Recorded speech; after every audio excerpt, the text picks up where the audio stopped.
The plasma cannon's warning beep echoed through the command bridge as Captain Maria Santos watched 3 massive alien warships emerge from hyperspace. Their hulls gleamed like liquid metal under the distant star's light, each vessel twice the size of her flagship. The bridge crew turned toward her with barely concealed worry painted across their faces. "Captain, they're broadcasting on all frequencies," Lieutenant Jake Morrison called from his station, his voice tight with tension. "It's the Kytharan Empire.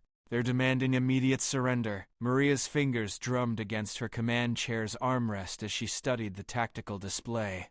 The alien ships moved with predatory grace, their weapon systems already charging to full power. Behind them, dozens more vessels flickered into existence, forming a battle line that stretched across the void like a steel curtain.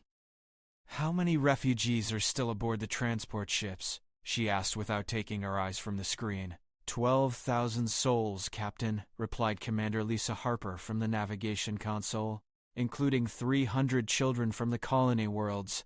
The Kytharan fleet had been hunting these refugees across 3 star systems, determined to capture them for their slave markets. Maria had intercepted their distress signal 2 days ago, and every instinct told her to keep running. But the fuel reserves were nearly empty, and the civilians couldn't take much more of this chase. "Incoming transmission from the lead vessel," Morrison announced. The main screen flickered, revealing a towering alien figure with scaled skin and burning orange eyes.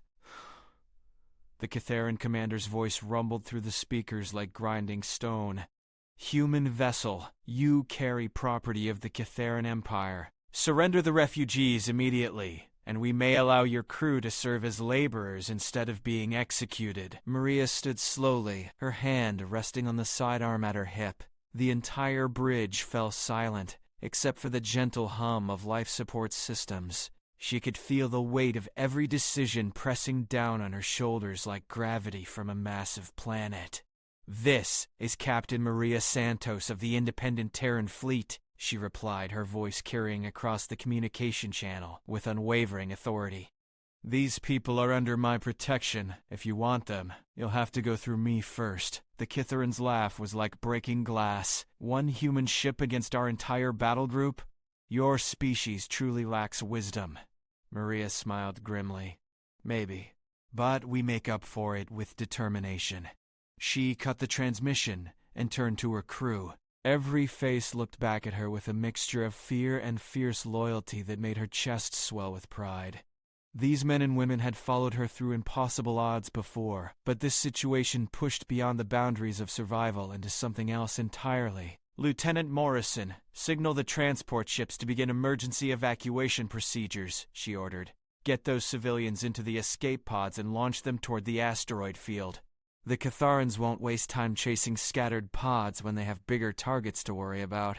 "Captain, that's a direct violation of fleet protocol," Harper said quietly. "We're supposed to protect the transports, not abandon them." "The transports are empty hulls," Maria replied. "The people matter more than the ships." Her tactical officer, Lieutenant Ben Rodriguez, looked up from his console with confusion written across his young features. "Captain, even if we evacuate the refugees, we're still outnumbered 20-1. Our ship can't possibly survive this engagement." Maria walked to the forward viewport and placed her palm against the cold transparasteel. Beyond the glass, space stretched endlessly in all directions, filled with stars that had watched countless civilizations rise and fall. Somewhere among those distant lights, human colonies were building new homes and new dreams. "Ben, sometimes the most important battles aren't the ones you can win," she said without turning around. "Sometimes they're the ones you have to fight anyway." The bridge crew exchanged glances, understanding slowly dawning on their faces. This wasn't about military victory or strategic advantage. This was about drawing a line in the darkness and refusing to let tyranny cross it unopposed. "All hands, this is the captain," Maria announced over the ship's communication system. "We're about to engage a superior enemy force to protect innocent civilians. I won't lie to you about our chances, but I will tell you this. Every second we buy those refugees is another chance for them to reach safety. Every shot we fire sends a message across the galaxy that humans don't bow to bullies." She paused, listening to the sounds of her crew preparing for battle stations throughout the ship. Today, we write a new chapter in human history. Today, we show the universe what we're made of. The Kytharan fleet began moving forward, their weapons systems glowing like deadly stars in the void. The evacuation pods launched from the transport ships behind them, scattering across space like seeds on cosmic wind. Each pod carried precious cargo, families torn from their homes, children who deserved the chance to grow up free, elderly survivors who had already endured too much loss. Maria Santos took her position in the command chair and watched the enemy approach. Her ship was fast and well armed, but it stood alone against impossible odds. The smart tactical choice would be retreat. The safe choice would be surrender. Instead, she chose to fight. "All weapons, prepare for engagement," she commanded. "Today, we make them remember the human spirit." The first shots from the Kytharan fleet lit up the darkness like artificial lightning, and the legend began. Maria's ship accelerated toward the enemy formation, its engines burning bright against the star-filled void. Behind them, hundreds of escape pods drifted toward safety, carrying the future of human hope in their small hulls. The battle for more than survival was about to begin, and Captain Maria Santos smiled as her finger moved toward the firing controls. Commander Lisa Harper felt her stomach drop as the Kytharan battle fleet opened fire simultaneously. Plasma bolts streaked across the void like angry comets, their brilliant light washing over the command bridge in waves of blue and white. The ship's shields flared against the incoming barrage, energy readings spiking into dangerous territory. "Shield generators at 60% and falling," Lieutenant Rodriguez called out, his hands dancing across the tactical console. "We can't take many more hits like that." Captain Santos remained calm in her command chair, studying the enemy formation with the patience of a chess master, planning her next move. The Kytharan ships had arranged themselves in a classic envelopment pattern, trying to surround her vessel and eliminate any chance of escape. "Jake, I need you to patch me through to the refugee escort frequency," she ordered. "Emergency channels only." Morrison's fingers flew over his communication array. "Channel open, Captain. This is Santos to all escort vessels. Execute pattern Delta immediately.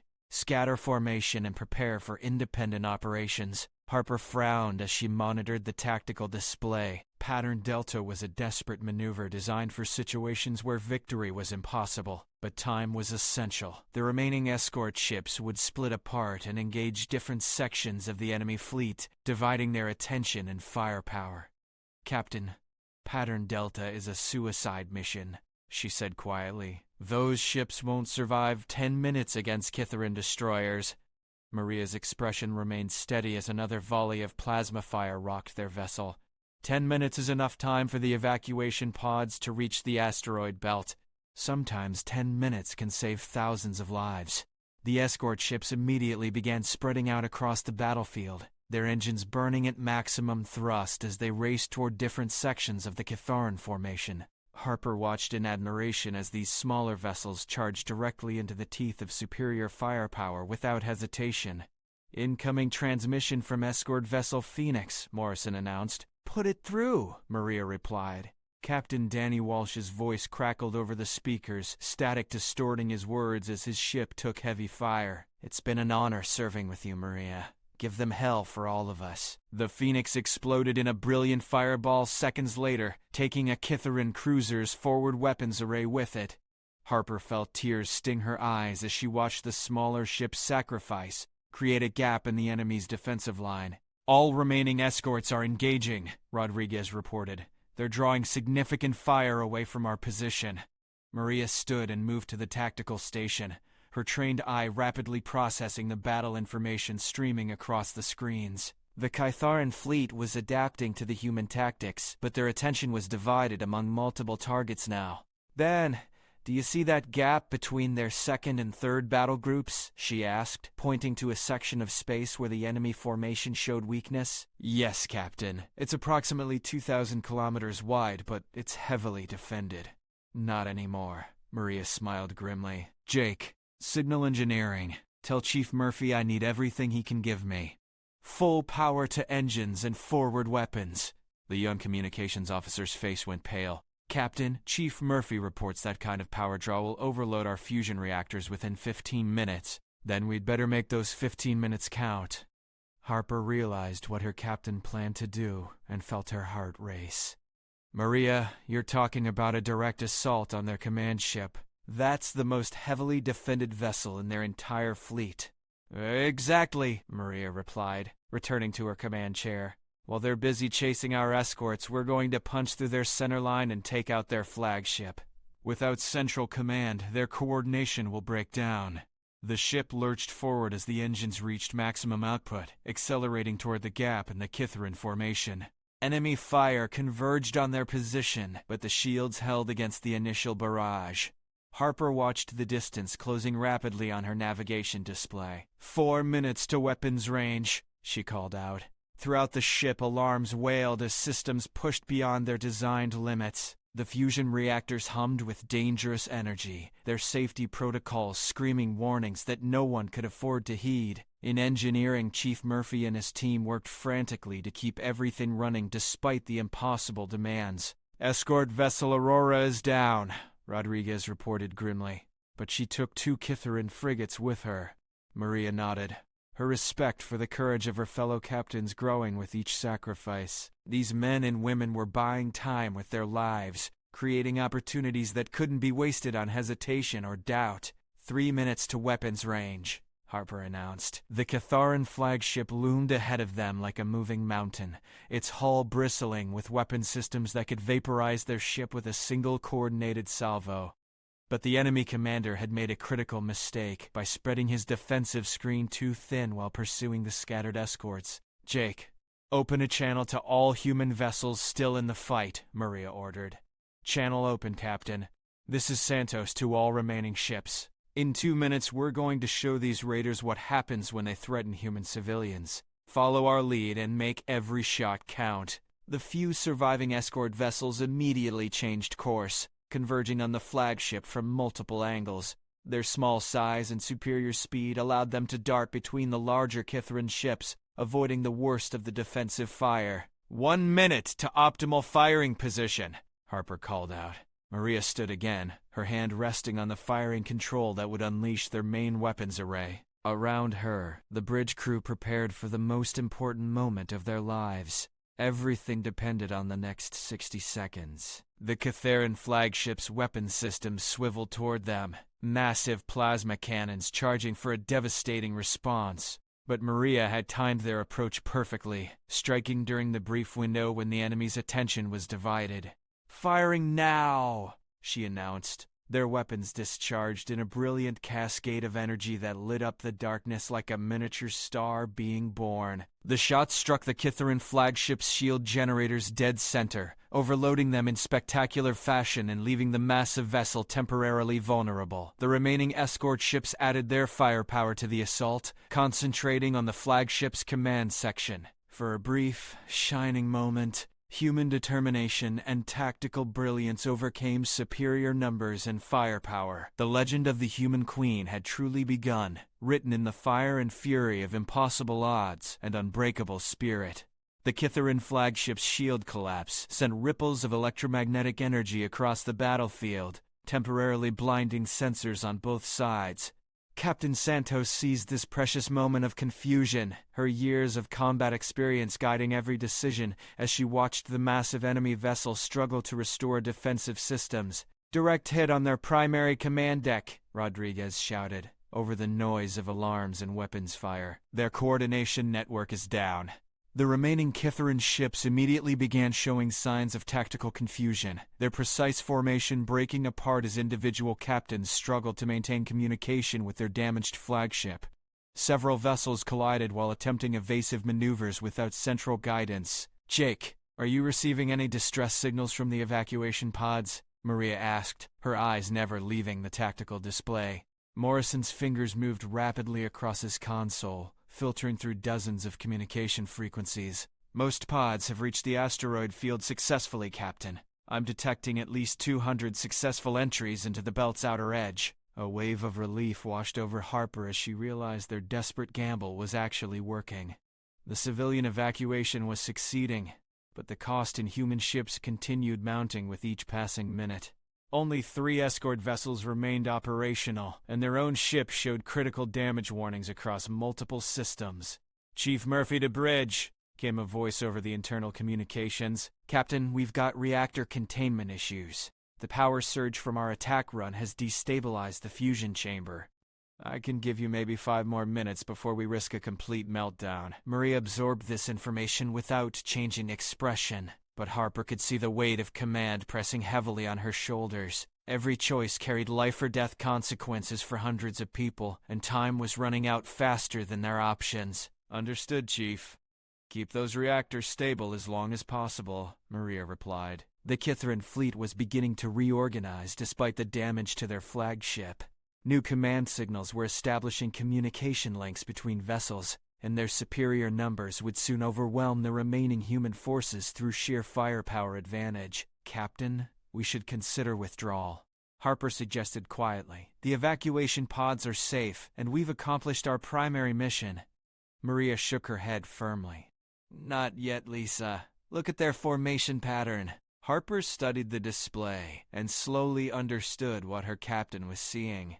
The Kytharan vessels were clustering around their damaged flagship, forming a protective formation that left their rear positions vulnerable to attack. "They're making the same mistake we did 15 years ago at the Battle of Kepler Station," Maria explained, "focusing too much protection on their command vessel while exposing their support ships." Rodriguez looked up from his tactical analysis. "Captain, if we could somehow reach their supply vessels, we might be able to cripple their entire operation. Those ships carry ammunition, fuel, and repair materials for the whole fleet." "Exactly," Maria smiled grimly. "But it would mean flying directly through their defensive screen. Our ship won't survive that kind of concentrated fire."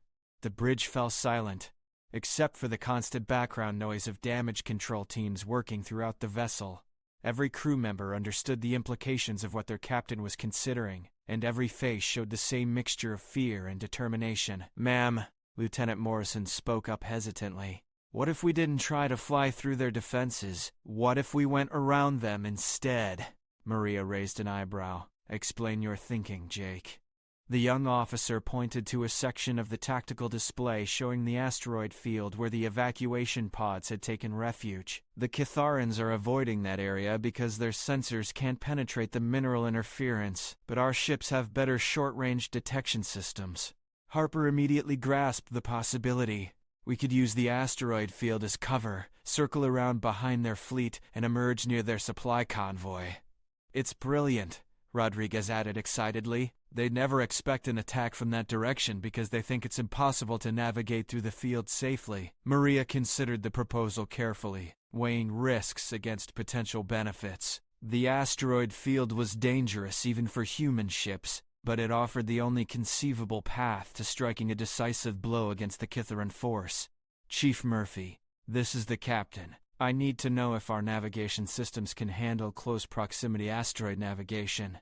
"Captain, our sensors are functioning normally, but the ship's structural integrity is compromised. One collision with a large asteroid could breach our hull in multiple compartments." The fusion reactor warning alarms grew louder, emphasizing the urgency of their situation. Maria looked around at her bridge crew, seeing reflected in their faces the same desperate courage that had carried humanity through every crisis in their brief but eventful history among the stars. "Jake, signal the remaining escort vessels. Tell them to form up on our position and prepare for navigation through the asteroid field." "Aye, Captain. All ships acknowledge and are moving to formation." Harper began plotting a course through the densest section of the asteroid field, her fingers working rapidly to calculate safe passage routes between the massive chunks of rock and ice. The margin for error was practically non-existent, but the alternative was certain destruction at the hands of superior enemy numbers. "Course laid in, Captain. Estimated transit time through the field is 18 minutes. Our reactors won't last that long," Rodriguez warned. Maria's expression hardened with resolve. "Then we'll have to make them last. All non-essential systems offline. Life support to minimum levels. Divert every available joule to engines and navigation." The ship lurched toward the asteroid field as power was redirected throughout all systems. Emergency lighting bathed the bridge in red shadows, and the temperature began dropping immediately as life support scaled back to survival levels. "Entering the asteroid field now," Harper announced. The main screen showed a chaos of spinning rock and ice, each piece large enough to crush their ship if navigation calculations proved even slightly incorrect. The remaining escort vessels followed closely, trusting their flagship's superior sensors to guide them safely through the maze. "Contact bearing 27 Mark IV, Morrison called out. "Large asteroid, approximately 500 meters diameter." "Adjusting course," Harper replied, her hand steady on the navigation controls despite the growing tension. The ship weaved between massive obstacles, its hull occasionally scraping against smaller debris with nerve-wracking metallic screams. Behind them, the Kytharan fleet continued their search patterns, unaware that their prey was circling around for one final desperate attack. "Halfway through the field," Harper reported. "So far, so good." The fusion reactors continued their ominous warnings, but Chief Murphy's voice remained steady over the communications. "Still holding together down here, Captain, but it's getting pretty warm." Maria gripped her command chair as another large asteroid passed dangerously close to their starboard hull.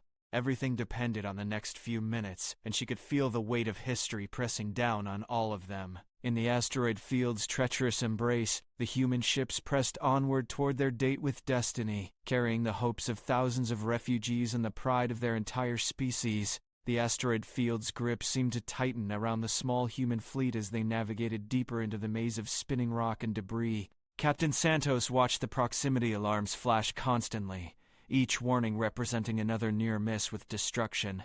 The ship's hull groaned under stress as gravitational forces from massive asteroids pulled at their vessel from multiple directions. "Reactor temperature approaching critical levels." Chief Murphy's voice crackled over increasingly unstable communications. "Captain, we're walking a tightrope here. One more power surge could trigger a complete meltdown." Harper's navigation display showed their progress through the field, but the route ahead grew more treacherous with each kilometer. Massive chunks of ice and metal spun in complex orbital patterns, creating a constantly shifting obstacle course that challenged even their advanced computer systems. "Jake, what's our communication status with the escort vessels?" Maria asked. Morrison adjusted his headset, trying to filter out interference from the asteroid field's mineral composition.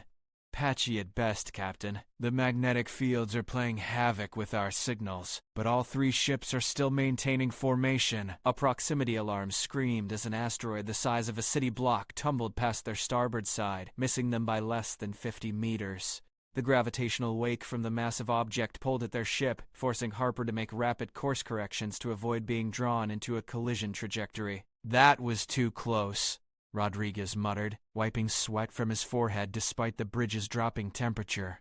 Maria remained focused on the larger tactical picture, her mind already working through the attack plan they would need once they emerged from the asteroid field. The Kytharan supply convoy would be heavily defended, but their security would be concentrated on threats from the direction of the main battle. "Lisa, how much longer until we clear the field?" she asked. Harper consulted her navigation computer, cross-referencing their current position with the planned route. 8 more minutes, Captain. But we're approaching the most dangerous section now. There's a cluster of large asteroids ahead, and we'll need to navigate very carefully." The main screen showed their destination, a narrow passage between 3 massive asteroids that rotated around each other in a complex gravitational dance. The gap between them widened and narrowed rhythmically, requiring precise timing to avoid being crushed. "Chief Murphy, I need maximum engine power for the next 2 minutes, Maria ordered. "Whatever it takes to get us through that passage. Captain, pushing the engines that hard will definitely trigger reactor overload. We won't have power for weapons when we reach the supply convoy." Maria considered this carefully, weighing their limited options against the potential consequences. Without weapons, they couldn't hope to damage the Kytharan supply ships effectively. But without engines, they'd never reach their target alive. "Jake, signal the escort vessels. Tell them to prepare for emergency weapons transfer." Morrison looked confused. "Captain, our ships don't have docking capabilities for weapons transfer in combat conditions." "Not docking," Maria smiled grimly. "Tell them to prepare their torpedo loads for manual launch when we clear the asteroid field. We'll coordinate a simultaneous attack using all our remaining ordnance." Harper understood immediately. You're planning to use the escort vessels as weapons platforms while our ship provides targeting coordination. Exactly. We don't need our own weapons if we can direct theirs effectively. The rotating asteroid cluster loomed ahead of them, its 3 massive components spinning like the jaws of some enormous cosmic predator. Harper watched the timing pattern carefully, calculating the precise moment when the gap would be wide enough for their ships to pass through safely. 30 seconds to optimal entry point, she announced. Throughout the ship, crew members held their breath as they approached the most dangerous part of their journey. The escort vessels followed closely, their smaller size giving them slightly better maneuverability in the tight confines of the passage. 15 seconds, Harper called out. The fusion reactors howled in protest as Chief Murphy pushed them beyond all safety limits. Warning lights bathed the engineering sections in angry red glare, and automated systems screamed alerts that would have triggered immediate shutdown under normal circumstances. 5 seconds, mark. The ship accelerated through the gap just as the massive asteroids reached their maximum separation. For a heart-stopping moment, they were surrounded by walls of solid rock, moving with inexorable gravitational force. Then they burst through into open space on the far side, their hull intact but their systems pushed to the absolute breaking point. All escort vessels cleared the passage successfully, Morrison reported with relief evident in his voice. Excellent. Now let's see if our gamble was worth the risk. The main screen shifted to show the space beyond the asteroid field, and Maria felt satisfaction as she saw exactly what she'd hoped to find. The Kytharan supply convoy sat in a loose defensive formation, their attention focused entirely on the main battle taking place on the opposite side of the asteroid belt. 14 supply vessels, Rodriguez counted, plus 6 escort cruisers. They're completely unprepared for an attack from this direction. Harper checked their position relative to the enemy convoy. We're approximately 3,000 kilometers from the nearest supply ship. Perfect range for a coordinated torpedo attack. Maria opened communications with the surviving escort captains. This is Santos to all vessels. Execute attack pattern Omega, on my mark. Target the largest supply ships first, then work your way down. We get one chance at this, so make every shot count. The escort vessels spread out into attack formation, their torpedo tubes loading with the last of their ordnance. Each ship carried enough firepower to cripple several enemy vessels, but accuracy would be crucial at this range. All ships report ready for attack, Morrison announced. Maria studied the tactical display one final time, confirming target priorities and attack angles. The moment had arrived to strike the blow that could cripple the entire Kytharan operation and ensure the safety of the evacuated civilians. For humanity, she said quietly, then raised her voice. All ships, execute. Attack pattern Omega. Fire! Dozens of torpedoes streaked across the void toward the unsuspecting supply convoy, carrying with them the hopes and determination of the human species. The supply ships, designed for cargo transport rather than combat, had minimal defensive systems and no warning of the incoming attack. The first torpedoes struck their targets in brilliant flashes of destruction that lit up the darkness like newborn stars. Secondary explosions rippled through the convoy as fuel and ammunition supplies detonated in chain reactions that consumed entire vessels.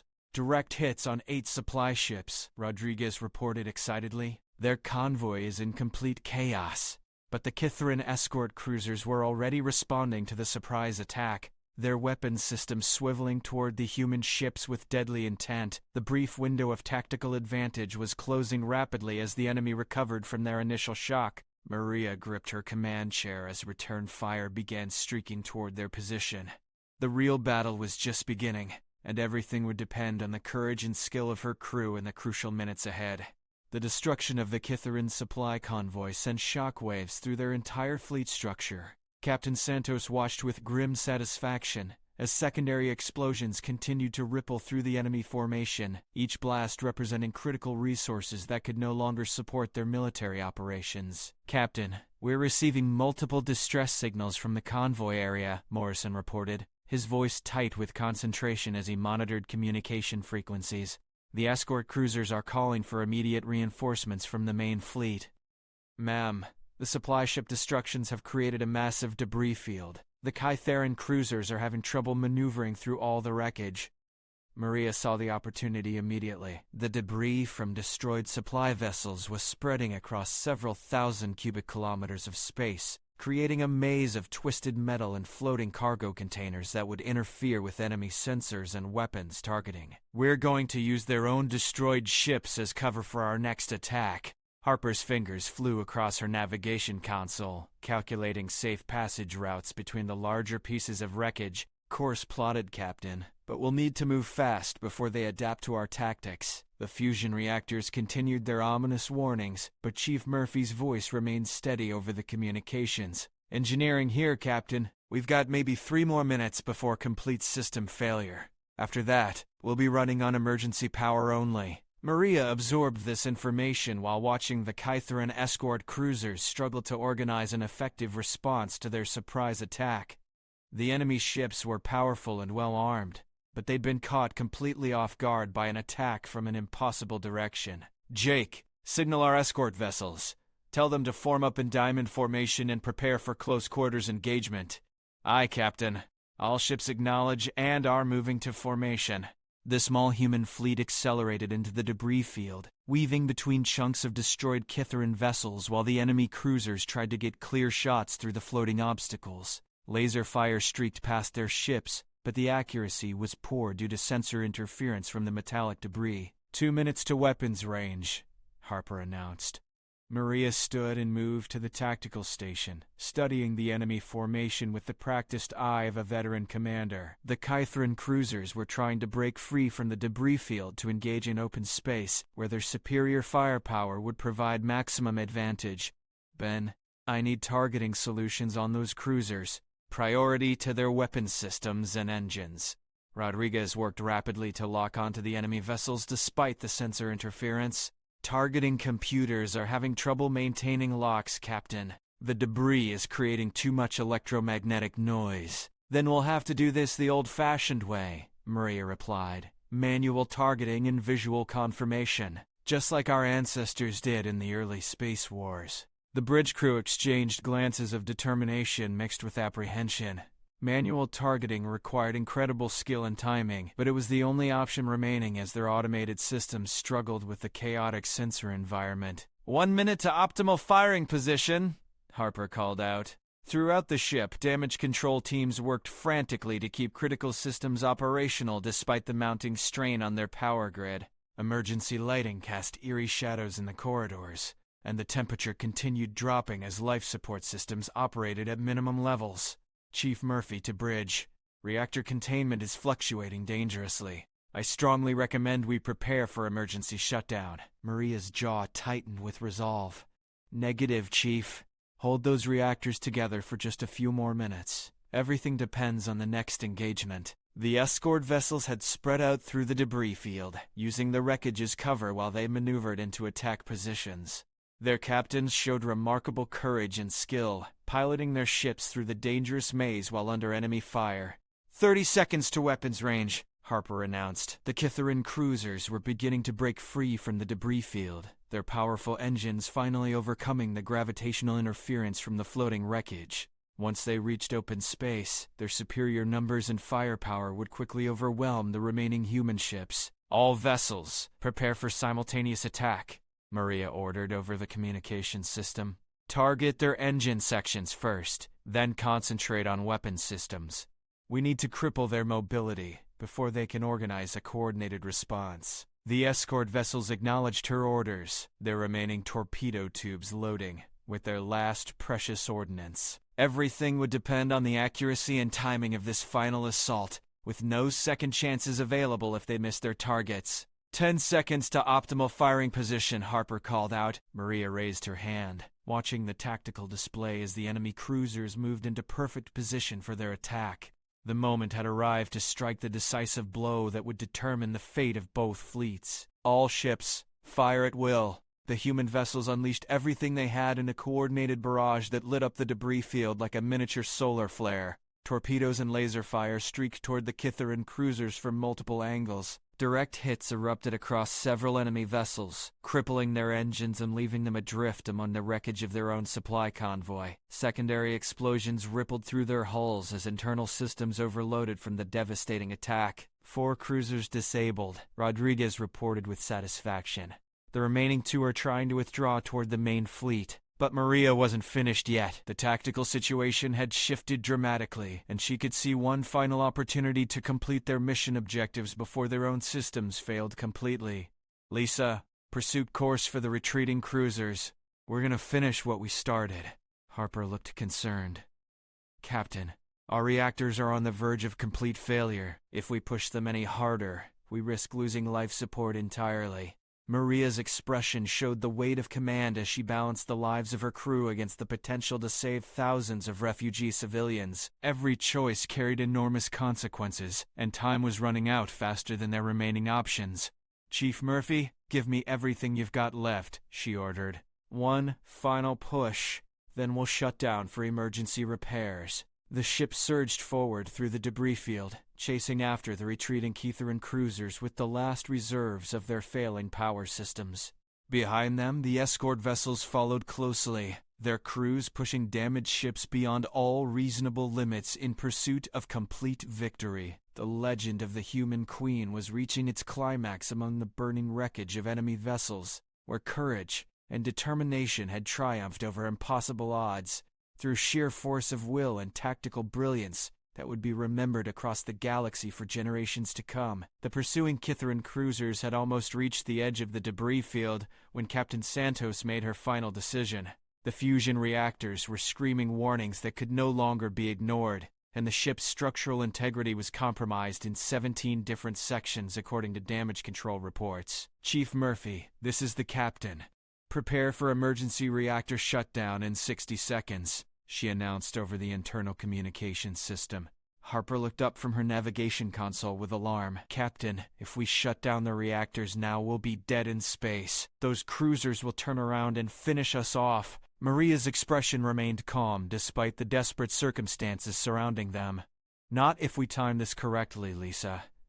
Jake, I need you to patch me through to both remaining Kytharan cruisers.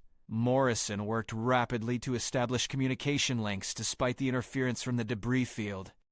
Channel open, Captain. They're receiving our signal. The main screen flickered to life, showing the bridge of the lead Kytharan cruiser. The alien commander's scaled features twisted with rage as he recognized the human captain, who had destroyed his supply convoy and crippled his fleet. Human, you have cost the Kytharan Empire valuable resources and personnel. When we capture your vessel, your death will be particularly unpleasant.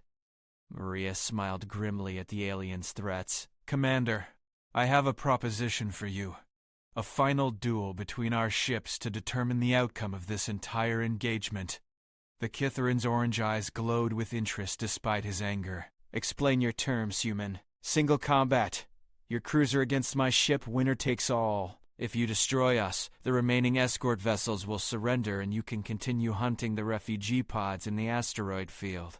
Harper stared at her captain in shocked disbelief. Maria, you can't be serious. Our reactors are failing, our weapons are nearly depleted, and their cruiser outguns us 3-1.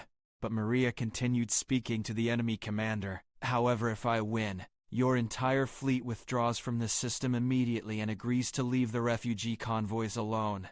The Kytharan commander's laugh was like breaking glass. You propose to fight my battle cruiser with that damaged wreck? Your species truly has lost all sense of reason. Do you accept the challenge or not? Maria asked bluntly. The alien considered for several moments, probably calculating the tactical advantages of accepting such an obviously favorable duel. His ship was fresh and undamaged, while the human vessel was clearly operating on emergency power with multiple system failures. I accept your challenge, human. Prepare to die with whatever honor your primitive species possesses. The communication ended, and the Kytharan cruiser began turning toward them for the final engagement. Its companion vessel moved to a safe distance, apparently content to watch the execution of the human flagship. Captain, what's your plan? Rodriguez asked quietly. We can't possibly win a straight fight against that cruiser. Maria returned to her command chair and activated the ship's internal communications. All hands, this is the captain. We're about to engage in single combat with the Kytharan battlecruiser. Our ship is damaged and our power is failing, but we have one advantage they don't know about. She paused, looking around at her bridge crew with pride evident in her expression. We're human, and humans don't know when to quit. Harper began plotting an intercept course despite her concerns about their tactical situation.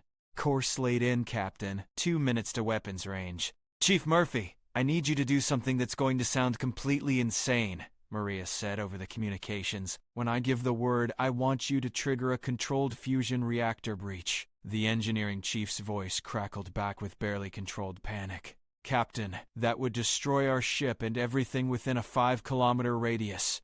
Only if we do it wrong, Chief, but if we time it perfectly, we can channel the energy release into a directed explosion that will take out the Kytharan cruiser while leaving us with just enough hull integrity to survive. Rodriguez shook his head in amazement. Captain, that's not tactics, that's insanity. Sometimes they're the same thing, Ben. The Kytharan cruiser was accelerating toward them, its weapon systems charging to full power, in preparation for what its commander obviously expected to be a quick and decisive victory. But Maria had one final surprise that would either save them all or destroy them in the attempt. Jake, signal our escort vessels to withdraw to minimum safe distance. What happens next is going to be spectacular. Morrison relayed the orders, and the 3 surviving escort ships immediately began moving away from the combat zone. Their crews understood that they were about to witness something unprecedented in the history of human space warfare. 1 minute to weapons range, Harper announced. Maria stood and moved to the engineering station, her hands hovering over the reactor control systems that would determine their fate. Everything she had learned about command, about tactics, and about the human spirit had led to this moment. Chief Murphy, are you ready? As ready as anyone can be for attempted suicide, Captain. The Kytharan cruiser was close enough now that its hull details were visible on the main screen. It was a beautiful ship in its own way, built for conquest and designed to inspire fear in its enemies, but it had never faced a human captain with nothing left to lose. 30 seconds, Harper called out. Maria's finger hovered over the reactor control, waiting for the perfect moment when the enemy ship would be close enough for their desperate gambit to succeed. The timing would have to be absolutely perfect, with no margin for error. 10 seconds to optimal position, Harper announced. The Kytharan cruiser opened fire, its plasma cannons sending devastating energy bolts toward the human ship. The shots struck their failing shields, overloading them completely and sending feedback surges through their electrical systems. Shields down, Rodriguez reported. Hull breaches on decks 4 through 7. Now, Chief Murphy, execute controlled breach protocol. Maria triggered the reactor override, channeling the massive fusion explosion through their damaged hull. In a directed energy release that turned their entire ship into a gigantic weapon, the explosion tore through space like the birth of a new star. When the light faded, 2 ships drifted silent in the void, forever changed by the courage and sacrifice of those who had refused to surrender in the face of impossible odds. The human queen's legend was complete, written in the stars themselves through determination that would never be forgotten across the galaxy. In the aftermath of the explosion, space itself seemed to hold its breath. Debris floated silently through the void where 2 ships had fought their final battle, and the remaining Kytharan fleet watched in stunned silence at what had just occurred before their eyes. Captain Maria Santos opened her eyes slowly, surprised to discover that she was still alive. Emergency lighting cast red shadows across the bridge, and the sound of hissing air indicated multiple hull breaches throughout the ship. But the fusion reactor's controlled breach had worked exactly as planned, channeling most of the explosion's energy outward toward the enemy vessel. "Damage report," she croaked, her voice hoarse from breathing smoke and superheated air. Lieutenant Rodriguez looked up from his tactical station, his face streaked with soot, but his expression showing amazement. "Captain, the Kytharan cruiser is gone, completely destroyed. Our hull is barely holding together, but we're alive." Harper struggled to her feet, checking her navigation systems despite the widespread electronic failures throughout the ship. Life support is functioning on backup power only. We've got maybe 6 hours of breathable air remaining. Morrison's communication console flickered with intermittent power as he tried to establish contact with the outside universe. "I'm receiving signals from the escort vessels, Captain. They're requesting permission to attempt rescue operations."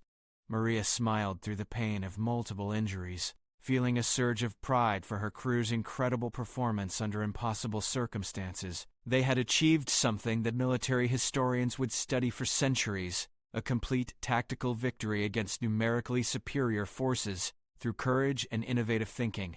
"Jake, signal the remaining Kytharan fleet. Remind them of our agreement." The main screen flickered to life, showing the bridge of another alien vessel. This commander appeared older than the first, with additional scarring across his scaled features that suggested extensive combat experience. "Human Captain, I am Fleet Commander Vorthak of the Kytharan 6th Battle Group.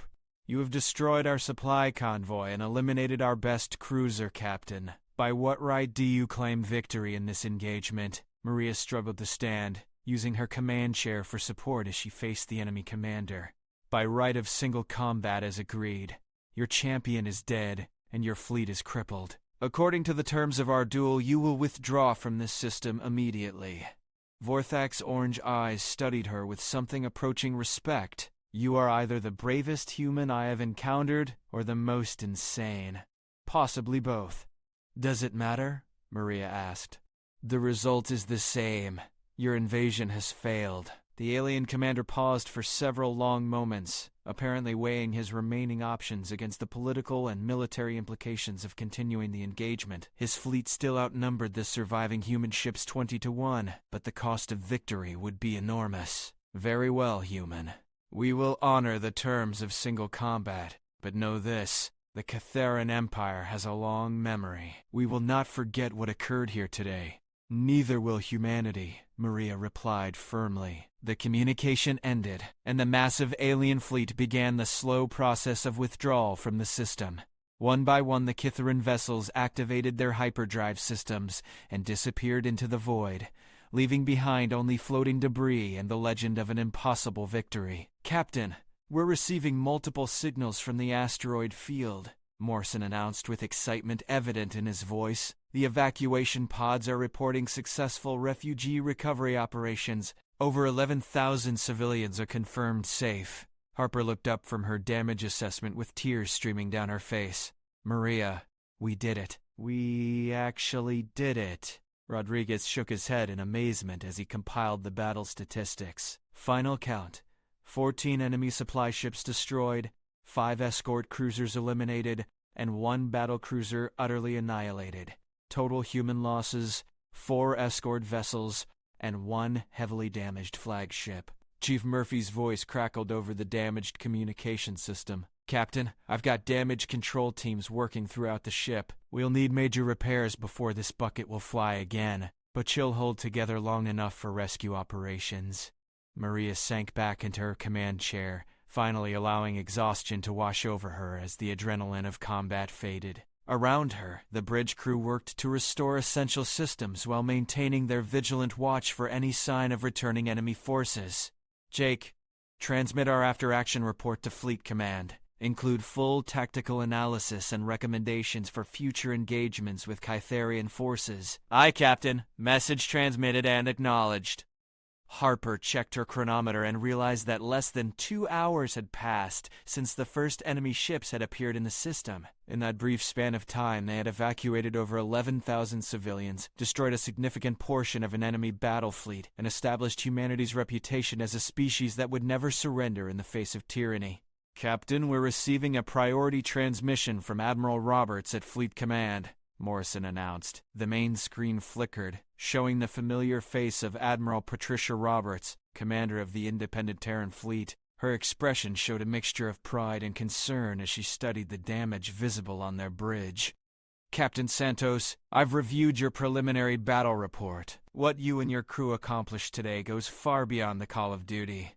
The entire human fleet is in your debt." Maria straightened in her chair despite her injuries. "Admiral, we only did what any human crew would do when faced with innocent civilians in danger." "Perhaps, Maria, but not every crew would have had the tactical brilliance to turn a hopeless situation into a decisive victory." Your actions today have sent a message throughout this entire sector of the galaxy. Humanity will not be intimidated by raiders and slavers." Roberts paused, looking directly at the camera with the authority of her rank and experience. "Effective immediately, I'm promoting you to Commodore and assigning you command of the new 3rd Battle Group. Your first mission will be to establish permanent patrol routes through the refugee corridors, ensuring that no civilian convoy travels without proper protection."